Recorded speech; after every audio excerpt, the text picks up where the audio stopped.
আসলে প্রথম যে বিষয়টা জানা প্রয়োজন সেটা হচ্ছে যে আমরা কর্মদক্ষতার সাধারণত কোন সূত্রগুলো সাধারণত আমরা ব্যবহার করব।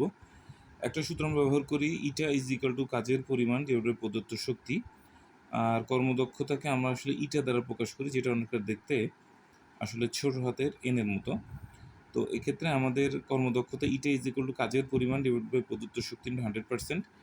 আরেকটা আছে ইটা ইজ ইকুয়াল টু লভ্য কার্যকর শক্তি ডিভাইড বাই মোট প্রদত্ত শক্তি ই প্রাইম বাই ই। আরেকটা হচ্ছে ইটা লভ্য কার্যকর ক্ষমতা ডিভাইড বাই মোট প্রদত্ত ক্ষমতা is equal to P prime by P. তো এখন আমরা যখন নর্মাল ক্ষমতা বের করি, নর্মাল ক্ষমতার ক্ষেত্রে আমাদের সূত্রটা হচ্ছে P is equal to W by টি।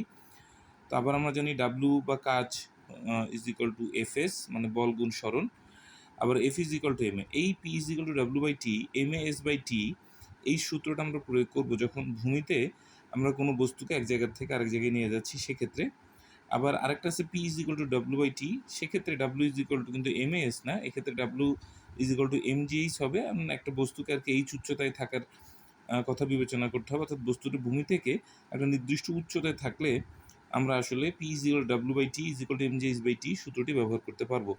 কিন্তু যদি বলে ভূমিতে এক জায়গা থেকে একটা বস্তুকে আরেক জায়গায় আমরা নিয়ে যাচ্ছি, তো সেক্ষেত্রে অবশ্যই P is equal to M A S by T ব্যবহার করতে হবে। সেক্ষেত্রে এস এর মানটা আমরা এস বা এ এর মানটা S is equal to U T plus half এটি স্কোয়ার এটা দিয়ে খুব সহজেই বের করে ফেলতে পারি।